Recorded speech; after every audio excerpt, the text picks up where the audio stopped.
So it's my pleasure to introduce our next speaker. Sarah Jeong is joining us today. Sarah is a journalist and a lawyer. She graduated from Harvard Law School in 2014. She was the Poynter Fellow in Journalism at Yale for 2016 and is currently a fellow at the Internet Law and Policy Foundry. Sarah is a contributing editor at Vice Motherboard and writes about technology, policy, and law with an interest in software copyright, cybersecurity, and privacy, and robots. She's the author of The Internet of Garbage, very intriguing, a discussion of issues in cyber harassment, and has bylines at The Atlantic, The Washington Post, The New York Times, The Verge, Forbes, and The Guardian, and I think she also writes for Wired. I thought I read that as well in your bio. Yeah. And in 2017, she was named one of Forbes 30 Under 30 in the category of media. And she's going to be talking today about the idea of a free and open internet. Please welcome Sarah.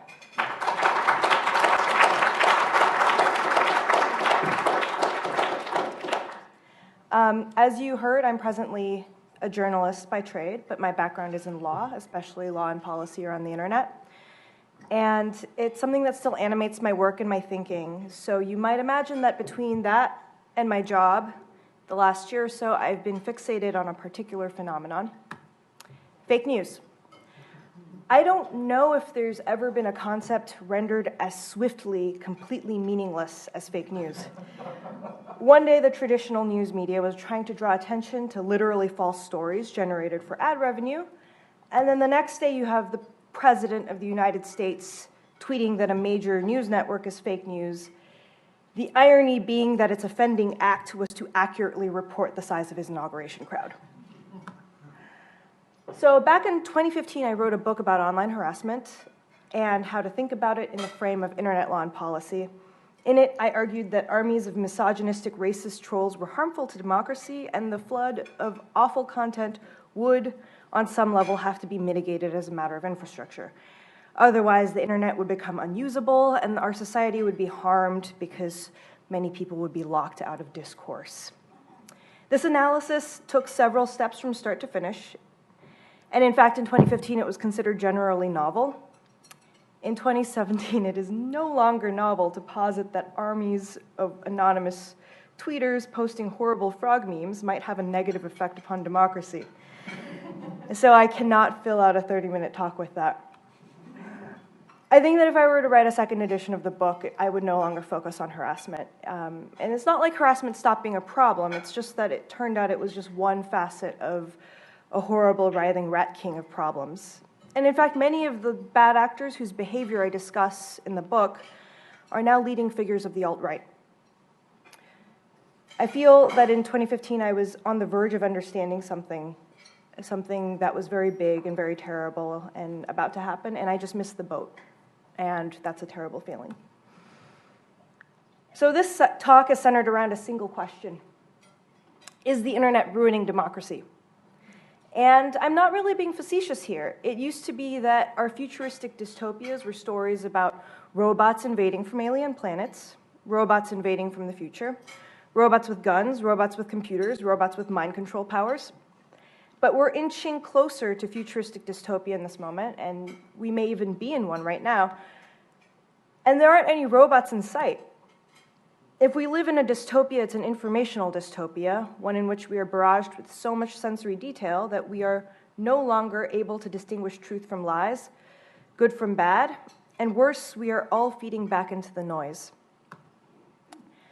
I think at this point it's worth explaining the underlying assumption to the First Amendment. This isn't new to many of you because we are at a law school, but let's go over it again.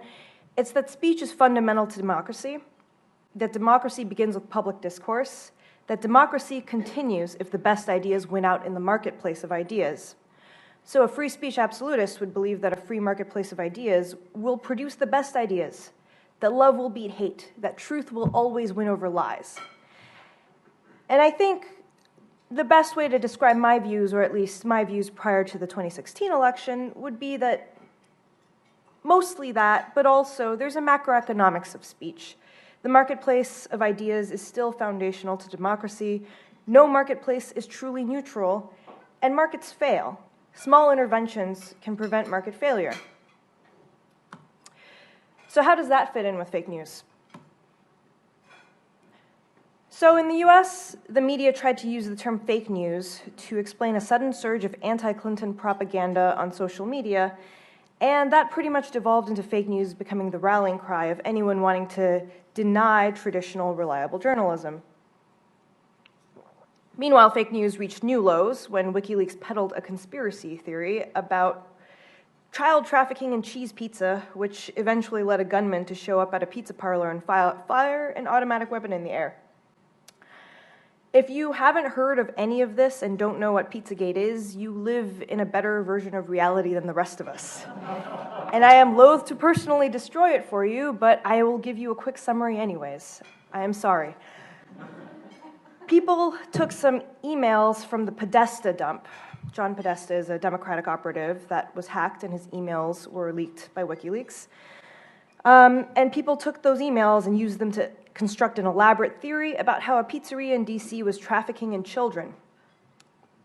From there, some guy drove into DC with a gun, walked into the pizzeria to save the children, and fired his weapon. Thankfully, no one was hurt. I believe the quote from the gunman was, "My intel was not 100%. Right? But yeah, this is what fake news does. But the more the media tries to talk about fake news, the more that fake news about the fake news starts to proliferate. Now every day is this endless cycle of people talking about fake news, Russian hacking, Russian troll armies. Everyone is a Russian provocateur. And ironically, many of these conspiracy theories about foreign entities spreading propaganda to poison our minds and to poison democracy are in themselves fake news. There's studies that say alt-right accounts are all bots, and that they're botnets, possibly being generated by Russia. These studies are really unreliable because their methodology of how they assess who's a bot and who's not are really unreliable and don't take into account norms about how certain groups use Twitter. There's reports that assess whether news sites are Russian propaganda, and they're also unreliable because of their methodologies. I believe one report claimed that the Drudge Report was Russian propaganda. The Drudge Report is not Russian propaganda. It's unreliable for other reasons entirely. There's 1,000 real news articles with shaky reporting and illogical conclusions that stoke the fears around fake news, and worse, there's fake news stories about fake news, literal fake news stories written by people who didn't do any reporting and are making up lies in order to make the money, that make far too much of the connection with Russian propaganda farms. The controversy around fake news is a snake that eats itself. It's the end of news and journalism and truth and democracy and probably the world. Or so they say. And I'll be entirely honest, sometimes I'm not entirely sure that it isn't the end of the world. In the face of this kind of hysteria, it's no wonder that you get incredibly scary reactionary takes about how, in order to preserve democracy, governments will need to regulate the news. And I really hate to go, who else regulated the news? But seriously, do you know who else regulated the news? There isn't a free democracy in the world that regulates the news. There's plenty of authoritarian states that do so. This is a completely wrong-headed move. But admittedly, there's a fake news problem. There are Russian troll armies. There is a connection between the Russian government and the Podesta hack that resulted in the cultivation of extreme conspiracy theories like Pizzagate. And for me, the hardest thing to swallow about all of this is that the internet and the free flow of information had a role to play in all of this. And in some respects, so do the freedom of the press, the freedom of speech, the right to leak, so on and so forth. Is the freedom of speech to blame? Is the free internet to blame? Did the internet destroy democracy? Was this all a mistake? But before we all go home and commit ourselves to the vital work of completely dismantling the open web forever, let's go back to the problem of fake news. The thing is that fake news isn't just one thing and doesn't come from one source, and this talk of troll armies and so forth conflates several different phenomena and often attribute the wrong effects to the wrong people and the wrong motivations. Here are 3 separate, actually reported accounts that I want you to consider. These are not rumors. These are not speculation. This is actual reporting done by actual reporters who got real names, talked to the real people, and got receipts. In one case, literally looked at someone's tax returns. This is a 23-year-old in Maryland who, during the election, spent 15 minutes writing a fake article with the headline, "Breaking: Tens of thousands of fraudulent Clinton votes found in Ohio warehouse." This article was eventually shared with 6 million people. During one of the debates in the French presidential election, alt-right memes poured into hashtags for the debate. People wanted to blame bots, of course, troll armies, Russian propaganda offices, and one of my colleagues at Motherboard actually infiltrated the place where it happens, and well, it's 300 dudes in a chat room. Many of whom are Americans speaking English, and none of them appear to be paid provocateurs. They're just hanging out, coordinating, sending each other zip files full of memes, sharing pre-written tweets in French a lot of the time to coordinate posting memes in order to amplify alt-right messaging on social media. And this is a 2015 magazine article that was reported out on the ground in Russia that frequently gets cited when people speculate about Russian trolls. But what kind of disinformation does it actually document? Remember, this is 2015, so this is before the 2016 election. This is the opening anecdote of the article. It's about a fake disaster in Louisiana using photos and videos of an unrelated chemical explosion. There's other examples, a fake Ebola epidemic, a fake murder in Atlanta, and a lot of the troll accounts spreading these fake incidents are trying to, one, they establish that there's a fake disaster in America. They tweeted at a lot of journalists trying to trick a journalist into covering it in a legitimate outlet, and then at times they try to pin it on terrorism. You've never heard of these disasters because it didn't work. Now, I don't know about what kind of toxic effects it had on the discourse overall or, the network effects of this kind of activity, but let's just say these three phenomena are completely different, and only this very last one is even kind of attributable to the Russian government. I bring these up because I've come up with a taxonomy of internet propaganda that's really very dry and academic and suitable for the law school. First, there's the one weird trick Facebook profiteers. These are the people who create fake news articles and use social networks or search engines, but really mostly Facebook, to spread them. Second, there are the 4chan assholes, and that's 300 dudes in a Discord channel flooding Twitter with Marine Le Pen memes. And the third phenomenon is Oh My God Russians, which is state-sponsored actors who are weaponizing propaganda on the internet to advance their state's aims. And this might involve bots or troll farms. So let's quickly look at number 2 and number 3. When it comes to number 2, what I really want to designate here isn't people, but a set of norms and types of human interaction that aren't new on the internet. They've existed since the time people were dialing into BBSs on a phone line. But in my opinion, they've recently toxified in a way that has a much more substantial effect on politics. We talk a lot about trolling, but I think that places too much of an emphasis on the idea that individuals are evil and that the internet brings out this evil. I don't think that's the case. I think that this is a complex phenomenon that's incompletely described as the filter bubble, or extremely unhelpfully and misleadingly as outrage culture. There's a toxic feedback loop that's created by certain bubbles on the internet that generates a new form of fascism. Whitney Phillips has done some early good research on this, but I don't think she's viewed it really quite through the lens of the new fascism because, again, this was 2015. I would really like for there to be more work done on this phenomenon because I think it's really important for understanding politics going forward. And by the way, there was a Facebook white paper on fake news that came out while I was finalizing the slides for my talk, and that made my life substantively worse. Thanks, Facebook, again. One of the conclusions was that false amplification they've seen is human-driven and not bot-based, so this supports my contention that it's not really bot networks. So maybe they're Russians, maybe they're 300 dudes in a Discord channel, but let's say Facebook backs up the contention that rumors of bot networks have been greatly exaggerated. And with respect to this third category, I think it's important to say that the evidence for state-sponsored propaganda substantially affecting the 2016 election is really thin. I think the evidence does point towards the DNC and Podesta hacks being Russian in origin, but that's not completely conclusive. There's no slam dunk case for that. It's the best smoking gun we've got, and that's kind of it. There is very little other evidence of Russian troll farms, Russian botnets, Russians hacking voting machines.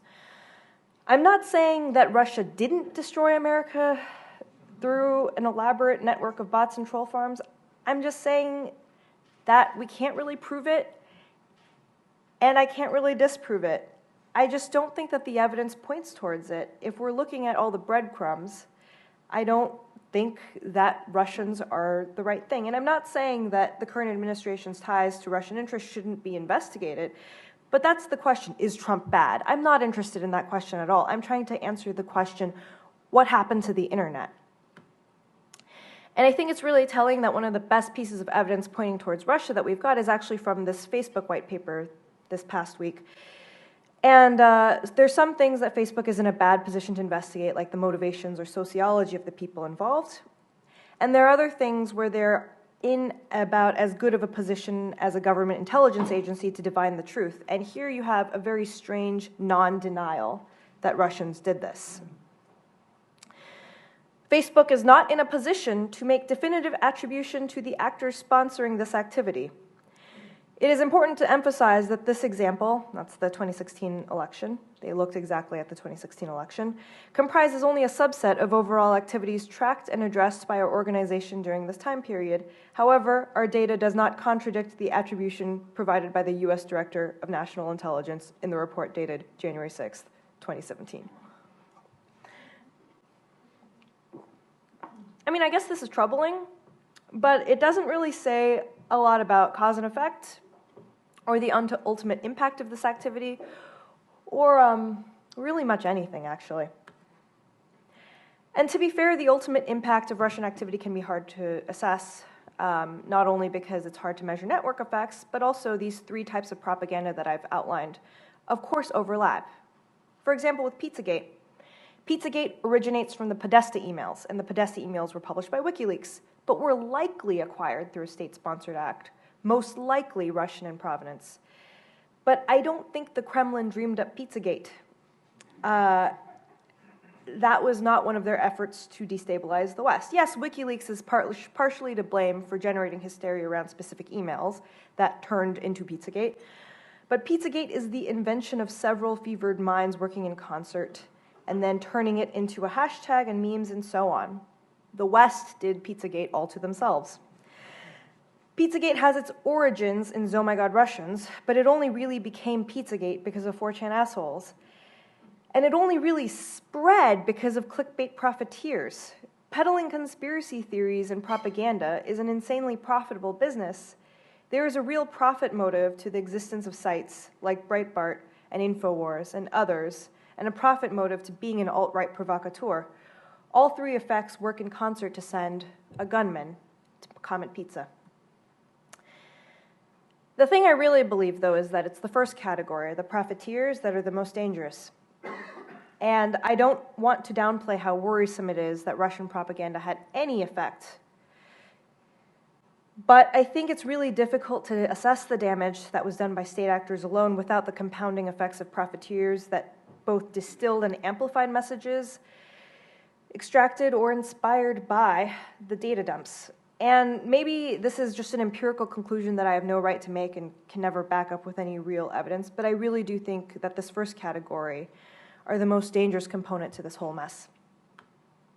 So how does this work? Let me walk you through some of these fake news stories. This is a viral fake news story that I mentioned before. It spread during the election cycle. It took 15 minutes to write. News isn't very elegant writing, but when you're making stuff out of whole cloth, you don't have to do any of the work that goes into it, so you can do it very quickly. The upfront cost is low, and the profit is enormous. These stories can net thousands and thousands of dollars. The man who made this website, in late October, he talked to an appraiser, and the appraiser said that his website, which had vaulted into the web's top 20,000, and he had started this like in the mid-year or so, he could sell the website for somewhere between $115,000 and $125,000. This price dropped because Google de-indexed it. The New York Times found the guy that wrote the story and ran this website, and he claims he didn't support Trump. It's not really his fault that Trump supporters fall for fake news a lot. He has bills to pay. He needed the money. Here are some other headlines he cooked up. Hillary Clinton blames racism for Cincinnati gorilla's death. Early morning explosion in D.C. allegedly leaves yet another DNC staffer dead. NYPD looking to press charges against Bill Clinton for underage sex ring. Protesters beat homeless veteran to death in Philadelphia. Hillary Clinton files for divorce in New York courts. So on to another example. FBI agent suspected in Hillary email leaks found dead in apparent murder-suicide. This one's from thedenverguardian.com. It sounds like a newspaper. Of course it's not. It's actually one website under a much larger umbrella of websites, all distributing fake news. This isn't that guy from before. This is an entirely different guy. NPR went and found this guy, and he wasn't upfront about how much he makes off of them, but it's around tens of thousands of dollars a month at least. This guy had a lot to say about how he didn't think fake news was the problem and had no effect on the election whatsoever. It's a common theme here. He said to NPR, "The whole idea from the start was to build a site that could kind of infiltrate the echo chambers of the alt-right, publish blatantly false or fictional stories, and then be able to publicly denounce those stories and point out the fact that they were fiction." That's obviously not what happened, and that's obviously not why he's running a site that makes $1 bajillion or a bajillion sites that he won't be upfront about. He won't be upfront about how many of the sites he runs. He won't be upfront about how much money he makes. He also has a lot to say about how fake news didn't actually affect the election because Trump supporters are going to believe what they believe. This is a common thread among US-based fake news purveyors, all of whom reap incredible profits from their work. It's a rip-roaring trade. Here he is talking about how hundreds of ad networks are reaching out to him. He, too, suffers from the fact that Google will de-index him or stop allowing Google ads to run on his sites. But it doesn't matter because other ad networks will reach out to him because he makes quite a lot of traffic. Fake news is also a cottage industry in small village overseas, according to BuzzFeed News. So of the three examples I give, the first two, they involve going to someone's house and talking to them in person. The Macedonia stories are less reliable because there aren't real names attached to them, but there are real quotes, and it's actually pretty good reporting for talking about fake news factories overseas. So BuzzFeed News reported that one small village in Macedonia had produced 140 fake news websites, including worldpoliticus.com, TrumpVision, 365.com, so on and so forth. And this all, of course, is because of money. The young Macedonians who run these sites say they don't care about Donald Trump. They are responding to straightforward economic incentives. As Facebook regularly reveals in earnings reports, a US Facebook user is worth about 4 times a user outside the US. The fraction of a penny per click of US display advertising, a declining market for American publishers, goes a long way in this village. Several teens and young men who run these sites told BuzzFeed News that they learned the best way to generate traffic is to get their politics stories to spread on Facebook. And the best way to generate shares on Facebook is to publish sensationalist and often false content that caters to Trump supporters. Another common theme through these stories where they talk to actual fake news purveyors is that they all tried to make mirror sites for liberal voters, and those weren't very profitable. I don't know what that means.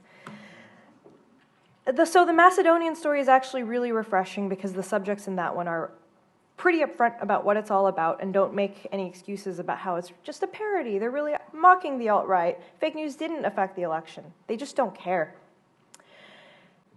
It's true that the people who spread fake news, who tend to fall for it, are already conservative voters with a confirmation bias. But it's absurd to claim that fake news didn't affect the election because how much energy got burned on trying to convince people that Hillary Clinton didn't murder anyone? How much of this stuff toxified Clinton's image? How much of the general malicious atmosphere did it create? And how much did it infect coverage of real stories like the Podesta dump? But besides that, news matters, messaging matters, mobilizing voters matters. Why does any organization bother to have a public relations arm? Why do political candidates buy airtime, hold press conferences, vie for primetime slots? Why did the Nazi Party have an official newspaper? Of course news matters. But here's the thing, I don't need to show definitively a cause and effect relationship between fake news and voting behavior in the year 2016 in the United States of America in order to conclude that fake news is a threat to democracy. Because if you believe that democracy is founded on the marketplace of ideas, the wild success of ideas in the marketplace means this is a real threat to democracy. And it's not like tabloidism, rumor, propaganda, conspiracy theories, and libel never existed before the internet. People were doing that on horseback. That's not the fault of computers, but the reach and strength and virality of these tactics are at a height of power that has never existed before. There is absolutely something horribly broken here. Conspiracy theories won the White House. Conspiracy theories are being peddled out of the White House. We have terms like alternative facts being bandied around by the presidential administration. And if all of this seems wildly wacky and imbalanced and broken to you, it's because the internet ecosystem we live in is wildly wacky and imbalanced and broken. Like, we could say that this is the free market gone horribly wrong, but let's be real. The market is not exactly a competitive one. Every single fake news purveyor in every single one of these cases that I explained to you cited Facebook as the reason why they're making so much money. Google Ads is also implicated, but note that the Disinformedia guy said that he had ad networks reaching out to him directly, even though Google Ads was getting rid of him. Google isn't completely innocent here, but the common thread that binds everything together is Facebook. And the media has long known about the Facebook hegemony. Do you remember how some years ago your friends were all posting Upworthy links?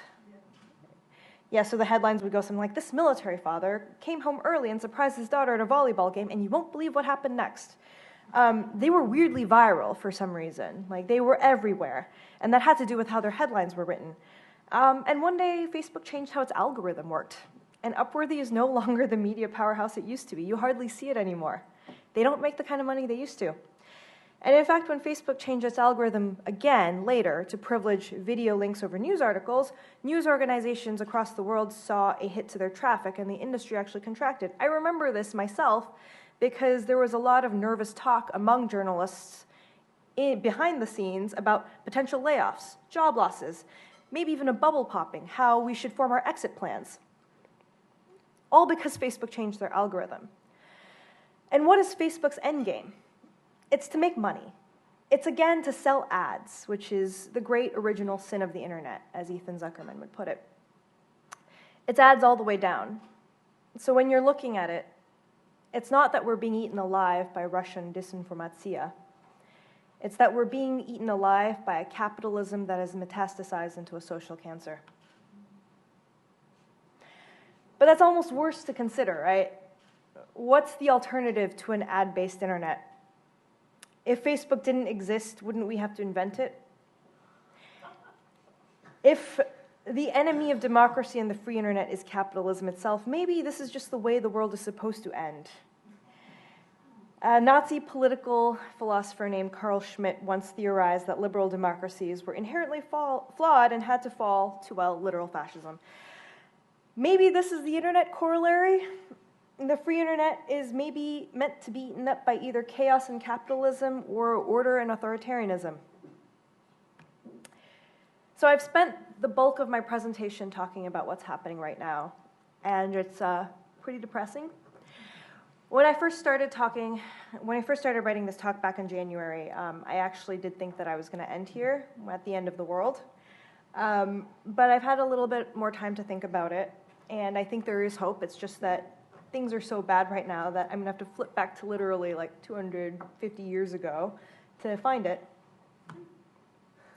So I read this book, and I really recommend it if you're an internet policy wonk, because it inadvertently has a lot of lessons for internet policy wonks.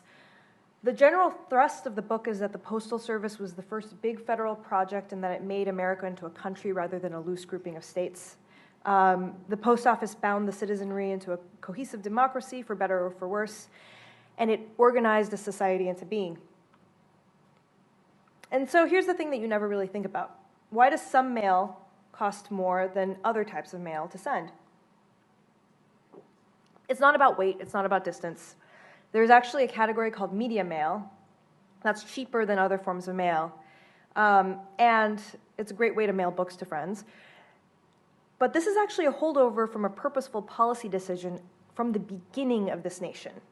It was meant to privilege newspapers and pamphlets and political discourse over personal communications. Personal communications, letters, were meant to subsidize the news. And in those early days, it turned the United States into this news junkie culture. De Tocqueville was shocked at how informed people were all across the country. And today there was a lot of concern that the news that was circulated was lowbrow, that it lacked civility. But I want you to consider the social effects of subsidizing the spread of news, particularly in combination with early United States copyright policy, which encouraged the widespread availability of books, particularly books by British authors who weren't seeing a cent from those books. For all the Founding Fathers' many, many flaws, there are important lessons from them that we have to absorb, that if you want to build a democracy on top of a marketplace of ideas, first you have to build the place for the market. I want you to think about what the post office is and what it stands for. It's a public good, theoretically owned by the people, and theoretically responsible to the people. It's a communications network, it's a media platform, and in the past it was primarily responsible for informing the voting public. It's what the internet should be. This isn't hard. This isn't impossible. This stuff was done back in the late 18th century by a bunch of men who pooped in their own water sources. We can do better than this. And it's going to be tough going because instead of learning from its mistakes and dialing back the hubris, Facebook is going to try to eat the world. This is a quote from a recent New York Times Magazine article. Earlier that day, Zuckerberg's staff had sent me a draft of a 5,700-word manifesto that I was told he spent weeks writing. The document, Building Global Community, argued that until now, Facebook's corporate goal had merely been to connect people. But that was just step one. According to the manifesto, Facebook's next focus will be developing the social infrastructure for community, for supporting us, for keeping us safe, for informing us, for civic engagement, and for inclusion of all.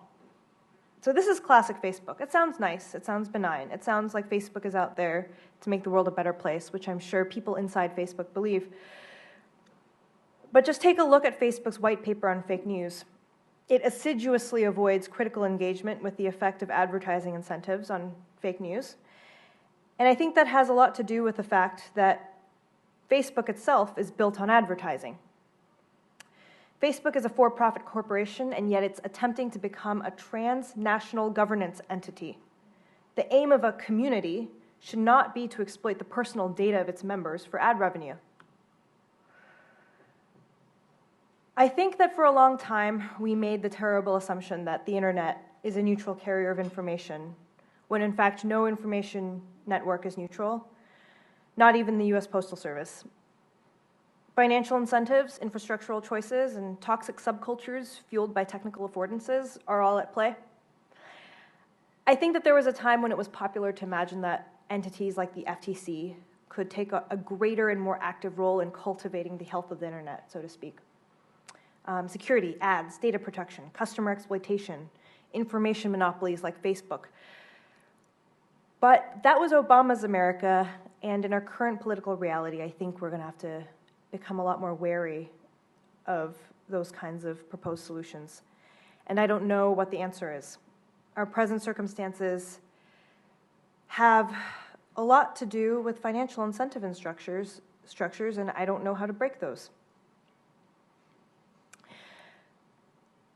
But think of it this way. The problem of fake news is either a massive market failure that's baked into the financial structures of the internet, or it's a deeply ingrained flaw in humanity itself, a combination of profound gullibility and a predisposition for fascism.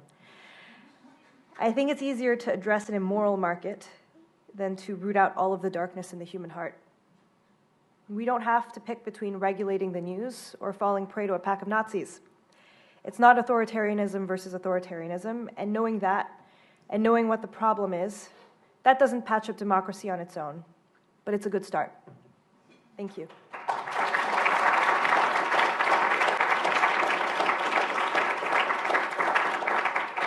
Are we taking questions, or? Yeah.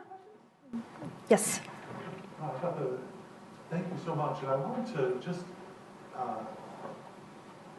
draw a distinction between types of news regulation, because my worry was that, I'm actually going to do some stuff with the Media Authority of Berlin and Brandenburg, thank you, in about a week on media regulation in Europe. And I think that regulating the news, there could be a spectrum between, say, a fairness doctrine in the United States, which I think is I don't think that really undermined U.S. democracy. I think it did strengthen it. I think it's very hard to figure out how to transpose that into the present.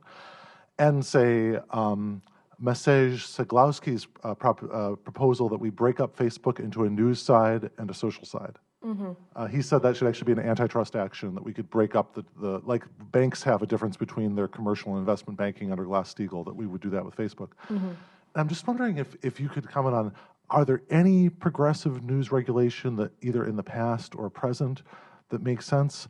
And what would seem to you to be like a really bad type of news regulation that we shouldn't be adopting? So I agree that thank God it waited until that long. I agree that the fair time regulation, that doesn't seem to be harming democracy, right? Like we've tested that out and it seemed to be working okay. If anything, it seemed as though the sort of traditional structures, right, where there was more regulation, seemed to be a little more robust than the new forms, which don't have regulation, right? Under ACLU v. Reno, they say that the internet is different from like radio and television and so forth. I think, so that seems to be fine, right? I think that the bad stuff is going to have to be, oh God, I read an article about how we had to basically regulate content because, to stop Nazis from being out there. And this was like a serious policy proposal. And I was like, are you serious? I think that's really bad. One of the things is that when we talk about regulating content based on viewpoint, and this is not to defend sort of American First Amendment doctrine on viewpoint neutrality, because I actually do think that we're going to have to revisit that at some point. But when we start talking about that, especially with respect to the news, like whenever people start talking about, civility, like we need to, like civility, like people will say this, but the people who are saying this are oftentimes like, you see who's talking, right? So it's like Peter Thiel, right? Or the last time I heard this that like really like made an impact on me was I was on a panel about the harassment of women journalists, and this was at a European like governance entity, and there were all of these representatives from different countries, and then this one representative from Azerbaijan starts talking about how journalists need to be more civil, and that like, why are you complaining about civility when journalists themselves are like not being very honest or very civil? Like he like pulled a whole like, what about ethics in journalism thing, and then I like saw the room get super tense. And everyone in the room, they were just like looking at each, like all the reps were just like giving each other side eye. And I was like, what's going on? Because sadly, I suffer from US-centric chauvinism myself. Sorry, it's just like, that's the product of going to a US-based law school, I fear. So I didn't know what was going on. And later in the lunch break, I was like, hey, what was that about? And someone goes, oh, because Azerbaijan imprisoned a journalist after setting up a webcam in her room to film her having sex and then spread it on the internet. And then first they charged her with adultery, and then they charged her with tax evasion, and then they put her in prison. So whenever people start talking about making journalism more civil, that's what turns on in my head. Like civility and civil discourse is... it's a euphemism. And so whenever you hear sort of vague proposals to regulate content in order to make it more civil, think about that.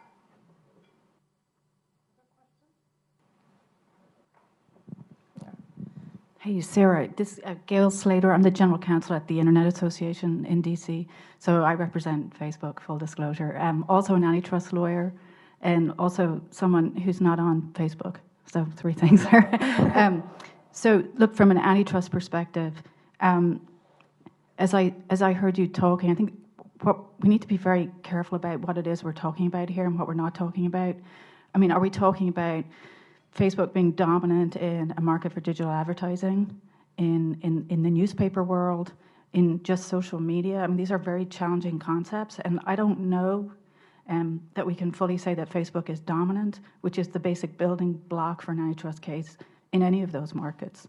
I agree that we may not have an antitrust case. So I want to push back on that assumption. And then the other thing that is often hiding in plain sight in these conversations, but something that I'm paid to talk about, again, full disclosure, 230 of the Communications Decency Act is essentially a safe harbor around the user-generated content on Facebook. With good reason, it protects people's speech rights. Again, another serious challenge to what you're talking about. And I don't have the answers either, but as I listened to you, I did think about those hurdles to doing anything about this. Yeah, so on the first angle, I agree that there may not be an antitrust case. I absolutely agree with that. And I think that has to do with the fact that Facebook is an entity that we've never seen before. I don't think that it's just a social network. I don't think it's just a news publisher. It's like there is something about Facebook, and I'm afraid this is going to sound really dissatisfying. Like, I haven't quite worked it out entirely myself. There's something about Facebook that creates that feedback loop and spreads news in a certain way while making it addictive and also keeping people onto the platform due to sort of the monopoly on social interactions, right? Like because everyone's on Facebook because everyone's on Facebook, right? That kind of circular logic that keeps its place in the marketplace. I am not entirely sure what Facebook is other than Facebook. It's a little scary. I think that people like to subscribe to this myth that platforms are always replaced by other similar platforms, right? So like it's the MySpace theory of social networks, right? Oh, MySpace was superseded by Facebook, this too will pass. I don't think that's true. I don't know what it is about Facebook that makes it like this. And I agree that if you're looking at it from traditional lenses, there's no antitrust case. I don't know what to do about that. So with respect to CDA 230, I do think it's interesting. A lot of people are pushing back on CDA 230 these days because they assume that the internet has been eaten up by big platforms like Facebook, Google, and so forth, who no longer need to benefit from CDA 230 because clearly they have deep pockets and can resist sort of like the barrage of lawsuits that they'd get, right? I think people really underestimate how many garbage lawsuits that they'd get if CDA 230 were ever lifted, or how much garbage there is already out there, even with CDA 230 in place to deter it. So I think that's already a problem. I think people just don't, because we've had safe harbor for so long, people don't know what the state of the law would be like, what the state of the courts would be like if CDA 230 were ever lifted. But I think the other problem is that if we get rid of safe harbor, we actually end up permanently cementing the monopoly by these big giants, because there will no longer be an option, because any little guy is going to be much more susceptible to a lawsuit that would have otherwise been barred by CDA 230, in which case we will never see the market itself correct. And that, I think, is a really scary proposition. I don't know if there will be small upstarts. For instance, my hope is that we move away from like ad-based, this Web 2.0 sort of mentality into a new phase in which we see more cooperatives and more user-owned type technologies. That's my hope anyways. Obviously, that's wildly optimistic and improbable, and maybe even a little naive, but like that's my hope. It's not what I think is gonna happen. And in that case, if it's owned by users, then you've got a serious thing where you definitely want to shield them from liability, because otherwise it's a huge chilling effect if you have the internet sort of based on platforms that are owned by little people. So I hope we keep CDA 230 is sort of my conclusion there.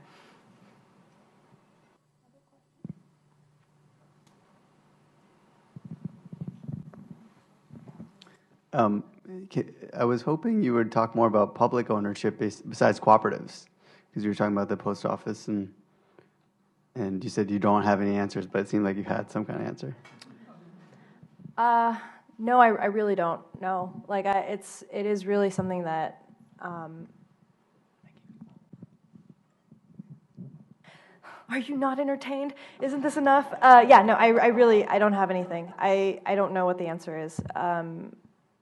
Like, I think that, like, I'm really interested in open source technologies, for instance. I think those are just burgeoning right now, open source social networks right now. I don't know if they have a future. I really hope they do. There does seem to be more of an interest in it because people feel very burned out and very deceived and betrayed by the current array of options. But I don't know, like as long as money is on the side of this kind of stuff, like obviously it's an uphill battle.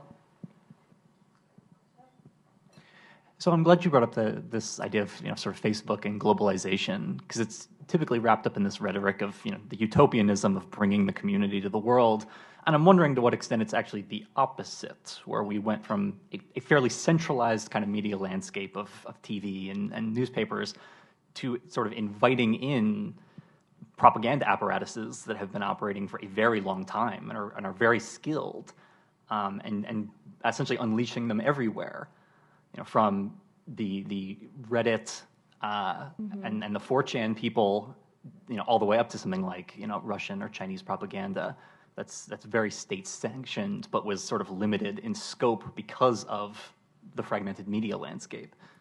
Well, I think actually, like, the greater fragmentation is language barriers, and actually that's another reason why I'm skeptical of the narrative that state-sponsored propaganda is having a substantial effect. That said, there is some troubling activity that I've seen in China, where the breadth of disinformation in China about U.S. politics is like really frightening. Like people are, like I had a friend there, Christina Chu, who does amazing work around the internet actually, and she told me that people were telling her, like asking her, is it true that Hillary Clinton killed all these people? And these are like intelligent, educated people who are asking her this because of the saturation of disinformation in the Chinese media. And some of the information that she spotted in the Chinese media, she could only sort of like, if there were like lists of names of people that Hillary Clinton had killed or whatever, she'd go and like try to find where the source was. And in the US, in English-speaking media, she could only find Breitbart as the source. So it seemed as though someone was tunneling Breitbart into the Chinese media somehow. I don't know who's doing that, why, whether that's state-sponsored. I don't know how it's happening so smoothly. Because the thing is, like, I haven't heard of any evidence of that going the other way, right? I mean, there's always some talk of like Russian links, Russians, but sometimes that's just like, the biggest spam networks are running out of Russia. We've like known that for the longest time. So if we're talking about sort of the nexus of this and like cybercrime, like, of course, Russia ends up being implicated just because that's where the existing networks were. I do think, though, that it doesn't go, like, even with Facebook linking up, it doesn't go that smoothly to move those networks, those propaganda networks into the English-speaking world, just because of the language barrier. And that's always been an issue with the fragmentation of the internet. Like, even though we make the internet more and more global, language barriers mean we stay pretty fragmented within our languages.